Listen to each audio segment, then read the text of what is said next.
BNP তথা বিএনপির ভারপ্রাপ্ত চেয়ারম্যান জনাব তারেক রহমান কর্তৃক ঘোষিত 31 দফার আলোকে এই কিশোরগঞ্জ জেলার পাকুন্দিয়ার সকল শিক্ষা প্রতিষ্ঠানের শিক্ষার্থীদের প্রায় 10,000-এরও অধিক শিক্ষার্থীদের যে প্রতিযোগিতা অনুষ্ঠিত হয়েছিল তার ফলাফল প্রকাশ এবং পুরস্কার বিতরণ অনুষ্ঠানের আজকের এই অনুষ্ঠানের প্রধান অতিথি হিসেবে উপস্থিত রয়েছেন বিএনপির ভারপ্রাপ্ত চেয়ারম্যান জনাব তারেক রহমান, সম্মানিত সভাপতি এবং সম্মানিত সকল উপস্থিতি, এবং আমার সম্মুখে উপস্থিত এই কিশোরগঞ্জ জেলা তথা পাকুন্দিয়ার 10,000-এর অধিক শিক্ষার্থী এবং আমাদের সম্মানিত শিক্ষকবৃন্দ, সবাইকে আমি আমার ব্যক্তিগত পক্ষ থেকে এবং বাংলাদেশ জাতীয়তাবাদী ছাত্রদল পক্ষ থেকে সবাইকে শুভেচ্ছা এবং অভিনন্দন জানাচ্ছি।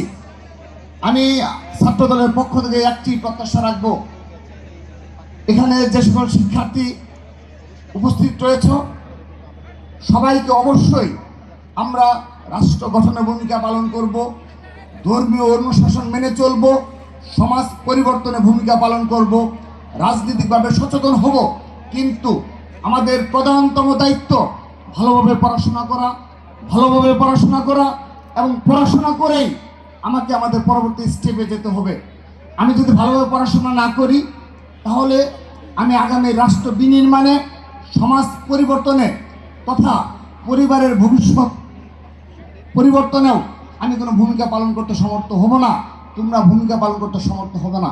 পড়াশোনার কোনো বিকল্প নেই, আমি বিশ্বাস করি তোমরা সেটি মেনে চলবে এবং সেই সাথে 1971 সাল এবং 2024 সালের জুলাই আগস্টের গণ অভ্যুত্থানে যে ভূমিকা, সেগুলো হৃদয়ে ধারণ করেই তোমরা আগামীর বাংলাদেশ বিনির্মাণে ভূমিকা রাখবে সেই প্রত্যাশা ব্যক্ত করে এবং সবাইকে ধন্যবাদ জানিয়ে বিদায় নিচ্ছি। বাংলাদেশ জিন্দাবাদ, বাংলাদেশ জাতীয়তাবাদী ছাত্রদল জিন্দাবাদ। শহীদ রাষ্ট্রপতি অমর হোক, মা মাটি ও মানুষের নেত্রী আপসীন দেশের নেত্রী বেগম খালেদা জিন্দাবাদ। বাংলাদেশের অহংকার জনাব তারেক রহমান জিন্দাবাদ জিন্দাবাদ। সবাইকে ধন্যবাদ।